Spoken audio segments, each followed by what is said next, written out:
Hey folks, welcome back to Let's Play LSD.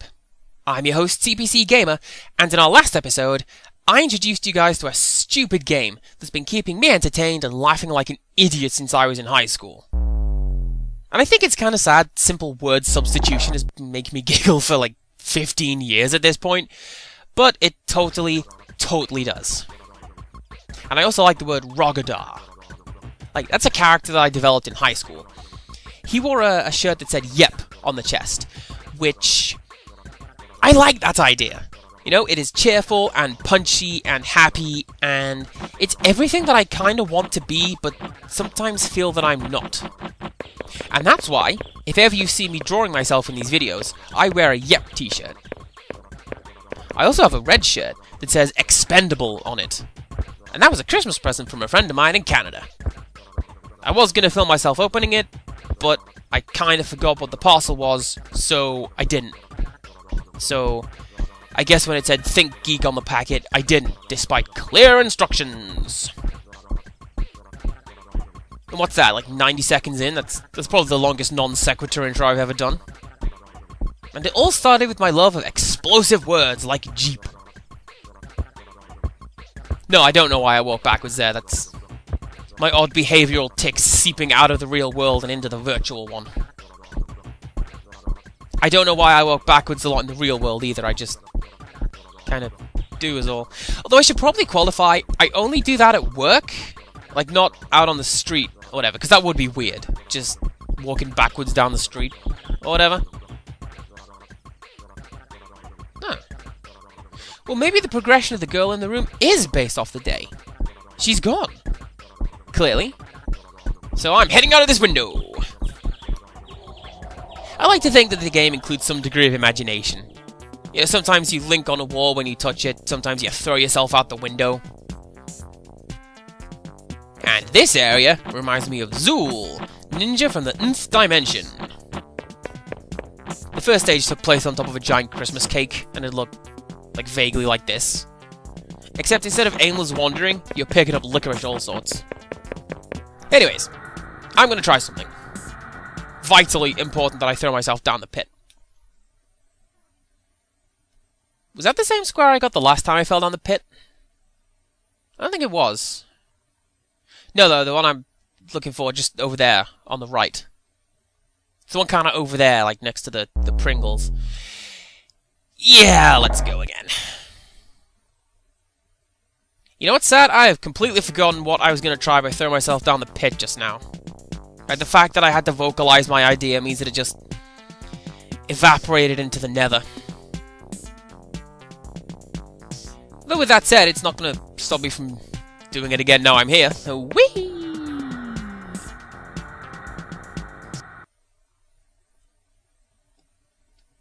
Yeah, that's the square I got before.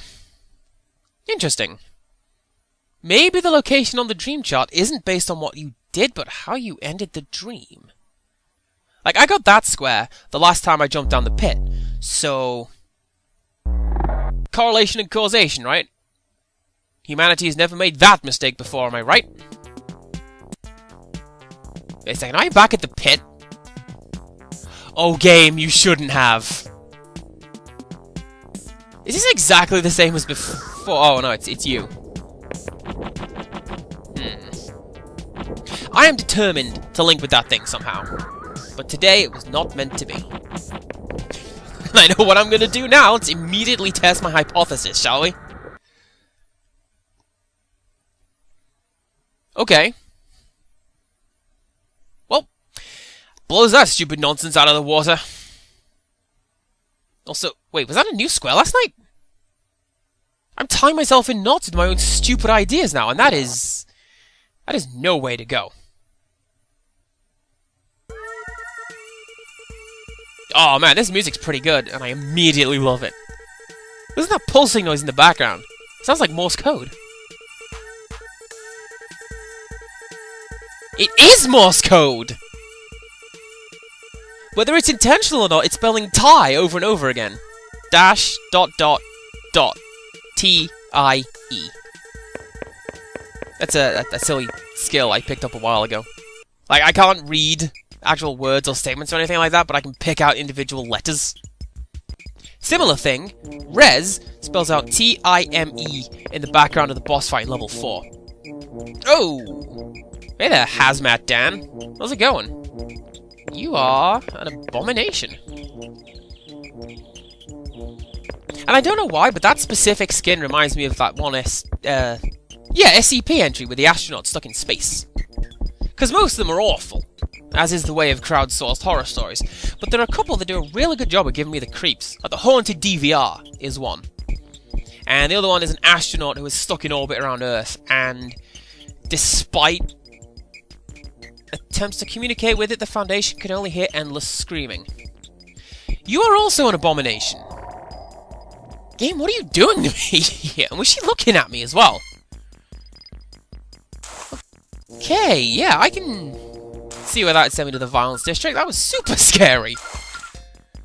Although I must admit, half expecting to be in the middle of the road, with a car heading straight for me. But hey, we have established I don't know what I'm doing in this game. So, whatever. So I'm going to explore, see if some of the streetlights out here do stuff. I mean, my guess, no. But what do you know? I'm a massive pessimist sometimes, so I guess I would say that. But pessimism is the best frame of mind. Like, if you go in expecting bad times and sad things, you'll be ready for it when it arrives, or surprised when something good happens. Like now, for example. I didn't just get ambushed by a stack of dead bodies, so that's either good or bad. I don't really know. Oh, forget if I showed this one off.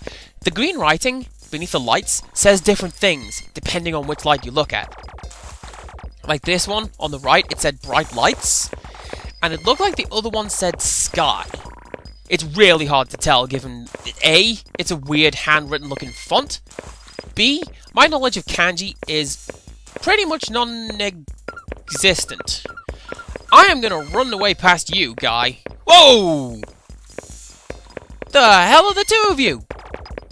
Grey Man? I wanted to call him Slender Man for some reason. Like, I'm not going mad, am I? I did see two of him. Weird. So I was talking to Crowley9 about this game recently, and apparently the game slowly corrupts the way in which it reads its own data as you progress through the year.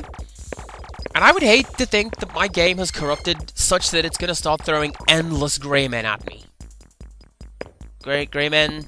Grey mans? Greys? I don't know. Although, that is another good point in monster design. Like, some of the scariest monsters don't have a name beyond a vague description. I mean, Fatal Frame is really good for that. Like floating face, or blind woman, or broken neck, and so on. Or, back to my old standby, Silent Hill 2, Pyramid Head is a really good name for a nebulous threat. Although, fun thing, he's not actually called Pyramid Head in-game. There's only one point when anyone acknowledges him, and it's James, who talks about the red pyramid thing once, and then never, ever again. And then...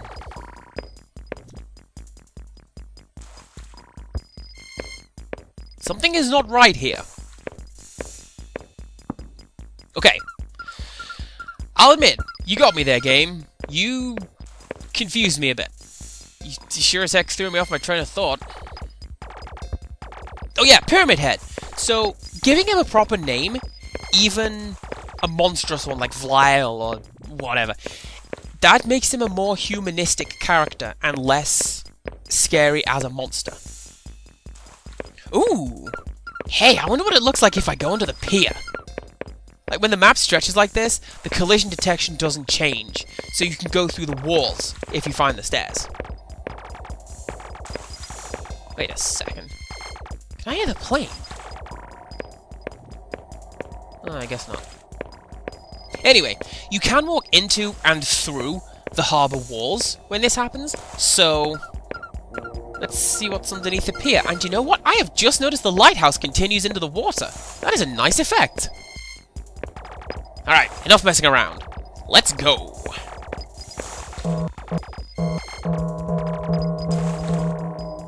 Well, that's a disappointment. I was kind of expecting to see the water or something, not just rest my chin on the floor. Now what? Ooh, I know! I'm gonna go to the parking lot, see if I can spawn one of the corpses. I know that, generally, environmental objects don't scale with the rest of the area, so it'll be interesting to see what they do, like when their spawn point has been moved up a bunch. That is, if they deem me worthy of a spawn, which they might not. I mean, they might refuse to show up. Or maybe they're programmed to spawn, but the hitbox for that might have just shuffled up with the scenery. I guess we're going to find out, aren't we? I'm really eager to find out. Clearly. I mean, it's why I'm running through the violence district, even though we've just had 2 encounters with the Grey Man. Although everything appears to be safe. Let us hope the game continues to not throw creepy stalker man at me. And maybe I'll get some good grammar in the meantime.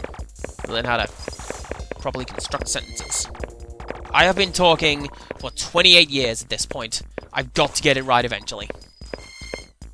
Or you'd hope, at least. Alright. Looks like the game doesn't want to play tonight.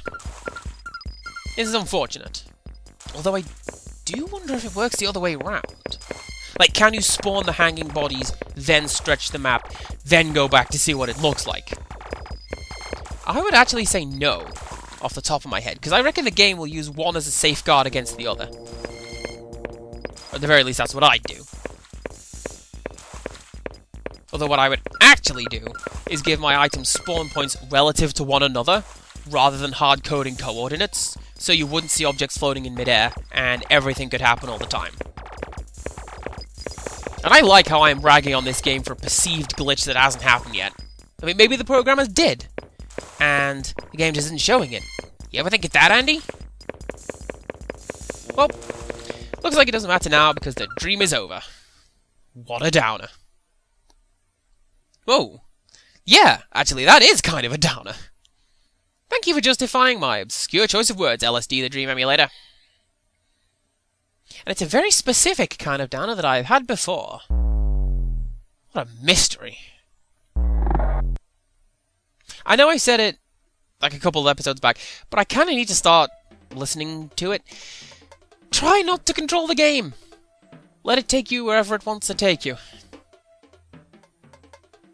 And this musical part is the start of an interesting tune. Like, you got a good bass line. Well, no, actually, put a good bass line in the background. Maybe some lyrics. You'd be alright. Lyrics like climbing the tower and solving the problems and playing a game that's called LSD. Something like that. Something describing what's going on the screen. Maybe not set to the melody of He-Man and the Masters of the Universe, because it's a good theme tune and all, but not really related to LSD. And I've never brought non-sequitur related content to this game. Not even once. Trying my best to think of a really stupid non-sequitur comment right now, but nothing. It's like when you're told to tell a joke and forget how to speak. The trick is to say, tell a joke about doctors, and then it's a lot easier because you've narrowed your field of topics. Anything? Whoa! Dude, do you see that? I see it. It's the Tower Demon. And he's flying close enough to give me a close-up.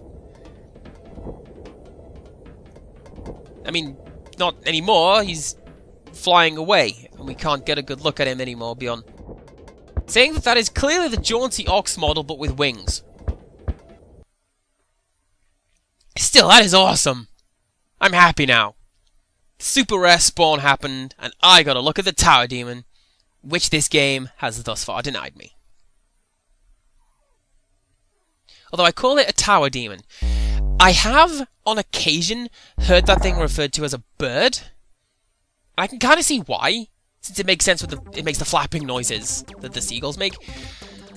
On the other hand, that is clearly jaunty ox, except with wings. What the heck? And now, we are back to dull, boring normalcy. I feel like I'm getting home from a holiday. Like, one of the most depressing things when you go on holiday, for me, is when you get to the departures lounge in the airport, ready to come home, and I don't know how, but without fail, it is just full of the most depressing people in the world. I mean, it just hits you in the face as a reminder that, hey, there are no glamorous, sexy people with gorgeous accents here. It is a fat, sweaty bloke in a Man United t-shirt going, well, I don't know, love. We're just being rerouted for Cincinnati. And just, ugh! I hate it so much.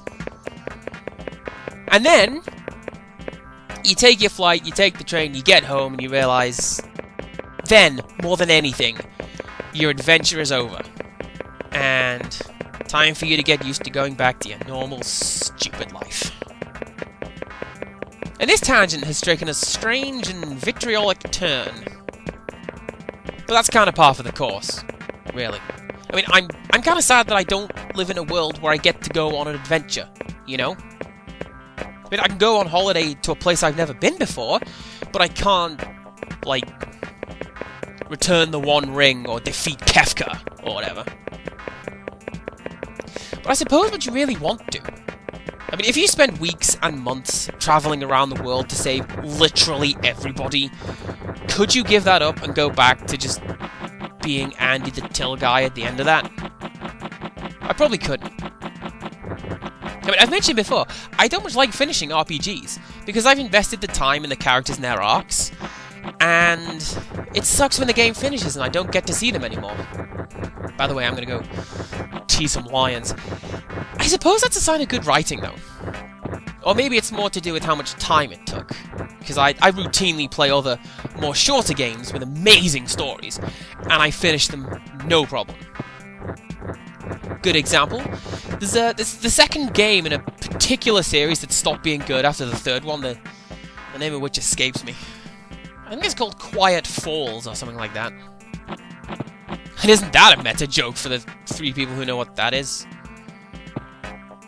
Lion, you look creepy with wide eyes like that.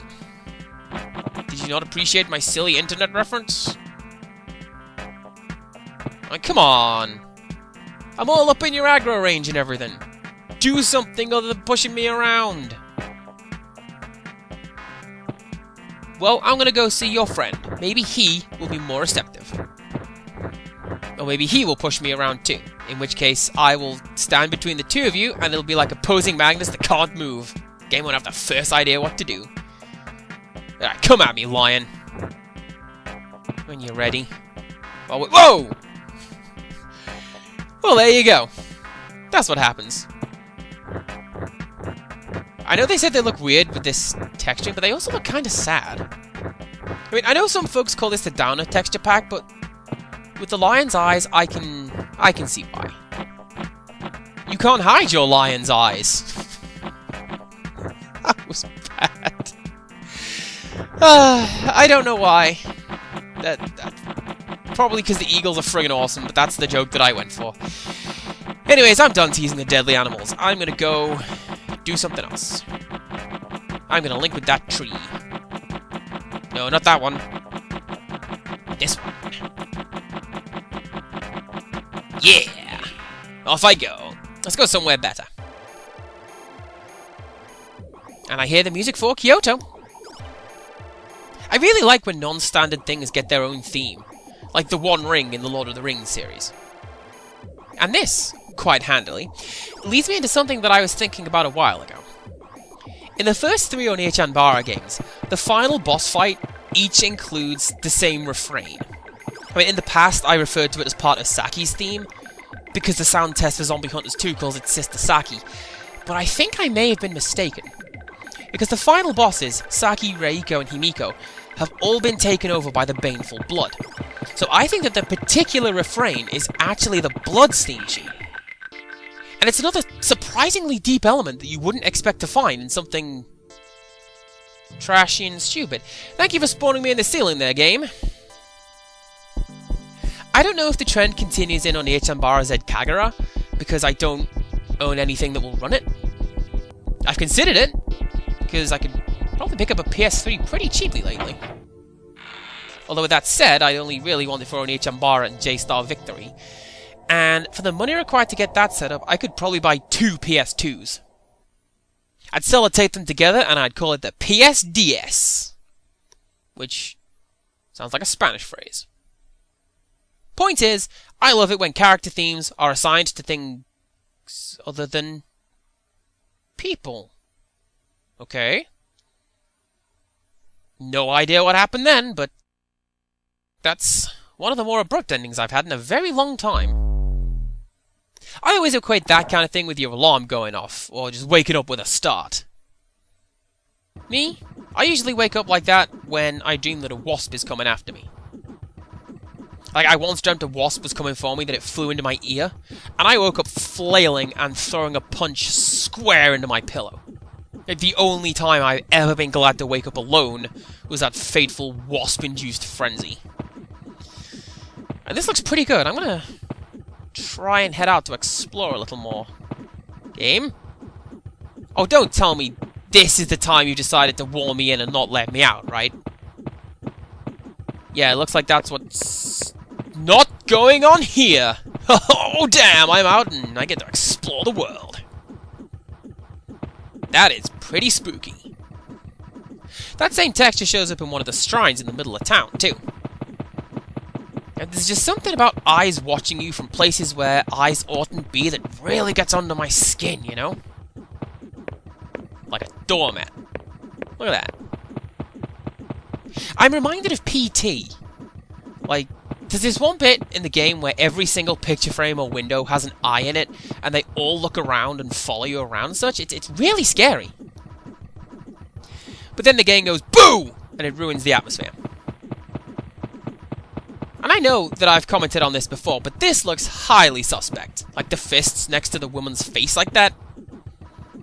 Oh, also, I know I mentioned the inverted colours in the gear room in a previous video. I was wrong. The colours were not inverted, and they're also not inverted here, so I won't waste my time by checking later. Oh, well, that looks super good, though. Like a little river of eyes. That's another thing that kind of gets under my skin. Lots of small things, all moving as one. I mean, I don't know if that qualifies as a phobia or not, because it's kinda entirely rational to me. It's like all these people who go, oh man, I've got trypophobia, because I don't like looking at pictures of lamp rays photoshopped into people's fingers and eyes. You don't have a phobia of holes. It is a genuinely unpleasant sight that you are right to look away from. But with that said, I don't much like the idea that we're romanticizing mental health issues. I guess I wouldn't. I mean, I prefer setting fire to people's houses and listening to their screams as they die. Kinda INTJ like that. And that joke was trying to make a point, but I'm not entirely sure what it was. Also, I continue to be perplexed by the fact that this game includes more than one humanoid model. I just saw the twins walking down the street. I had to steady myself a second, because I thought it was the Grey Man. Twice. Like, don't knock it. It could happen. I mean, with the exception of the fact the boat has been made out of a face, that woman seems to look pretty good. The boatman less so. He looks pretty scanliney, and yeah, I like the look of those houses. They've got little warped face textures. I don't like that the face on the wall isn't showing up. I reckon they look pretty scary with an actual human face stretched over it. Although knowing what I know of this tile set, the things that are meant to have human faces have wrestling masks on. And not that I'm complaining, because my love of luchadors is very well documented. Oh, it's a neck! I thought the blue bits was somebody's eye or nose or something. Or the video to Come to Daddy by Avex Twin. That's pretty terrifying song. You are not meant to be there, Mr. Angry Face. You are meant to live in Happy Town. And it's things like this that make me think the game is misfiring and loading the wrong tile sets. Alright, you just keep on doing what you're doing, Mr. Drum. You have a whale of a time. So I'm seeing a lot of things that I don't usually see while I'm out here, and I'm alright with that, even though it's not the things that I would usually like. This looks like there's a face on the back of the hand. I mean, that has to be intentional, right? I'm going to say that that is intentional and move on. See, we're discovering things. I didn't intend to see the hand face thing, but I did. And isn't our day that much better for having done so? I mean, I kind of like to think that your day is made that much better just by coming to my videos no matter what. So, let's just say that everything has been compounded and is that much better. I mean, I know I enjoy doing this, so my day is better at least. Oh, that looks really good, game. That freaky mutant bell is great. I don't know if it's because of the texture issues or the texture warping or whatever, but the game seems to have given her a monstrously huge nose, and that's what jumps out at me. That is not great. What the hell texture's been wrapped around the ringamajig bell striker? The purple bit. I don't know. Anyways, if I remember rightly, the Zen Garden is this way, and here it is. I kind of want to see what that bit looks like with this texture pack. Oh, damn, that is a good look. I especially like the look of the rocks, like the little face, especially those short ones, just faces poking up out of the ground. And double, especially you monstrosity. Everything here is unsettling. Like the awkward look, the odd look in her eyes, being able to see out into the skybox. Well done, game. That is great. See where we've headed, shall we? I'm going to say the Violence District, because that was such a creepy setup. No. Oh, how about that? Happy Town by night. This is a rare one, because the last few times I've been here, it's been day, or that weird smoke effect. Not quite sure what I'm going to do now. And I kind of wish I could call do-over on linking here, because I was really enjoying the rare sights that we saw in Kyoto. Ah, well. I suppose it doesn't matter because I am here now, so let's explore and see what the game wants to show me. In the middle of this ludicrous murk. This is actually pretty awkward, because usually when I spawn in an area, I know what I'm going to go and do, like I have an idea for what to show off. Right now, I kind of got nothing. Although with that said, I did kind of have a thought about this bit, but the game isn't going to show me what I want it to, so we'll be waiting for it to show before I say my words. Yes, I like how I can complain that I've nothing to say before immediately turning around and deciding I don't want to talk about a very, very specific thing. Now, the buglers are here, so the king and queen are ready to party. Oh, no, I saw you there, Mary Poppin and Dick Van Draw Distance. Don't think you got away with that. I mean, I know I'm not going to think I got away with that dreadful wordplay. It's barely even a pun. Ooh.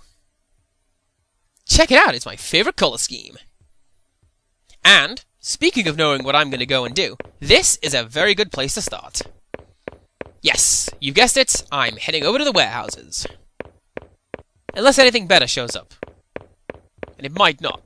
I was kind of hoping the short man would show up again, because that was just adorable! I mean, anytime when I get to sincerely laugh at what I'm doing, that is a good time. I mean, it's so much better than when I just start laughing at my own stupid jokes. Ugh, I almost forgot the music was playing. That was a dreadful sting, game. Make me feel sick when you do that. And of course the music stops just as abruptly as it started. Thanks a whole bunch of games. Turn it up, making me feel all slimy and going away like it's no big deal. I suppose it's a good thing. It's always fun when music physically makes you feel something. Like, okay, the tune Dance Epidemic makes me happy like nothing else. I don't know why. It is just crazy amounts of energetic. And there are songs that make me feel sad, make me nostalgic, all kinds of things like that. Basically what I'm trying to say is that despite my inane hobbies, I'm actually a real boy. Huh. I thought there was going to be a body in the back of the warehouse. I guess he only spawns if the gunner is there. Makes me kind of sad, actually, because the victim always wears a brightly coloured shirt, and he seems happy to be there, you know? While the gunner's just this cruel and horrible thing, and... ugh. I'm not even going to try door number 3. There's nothing much in there. Over to number 4. See, this one's going to have all the bonuses in it. All the cheerleaders, and the money, and the luxury cars. Or a dead body. You know? That's also a fun thing, I guess.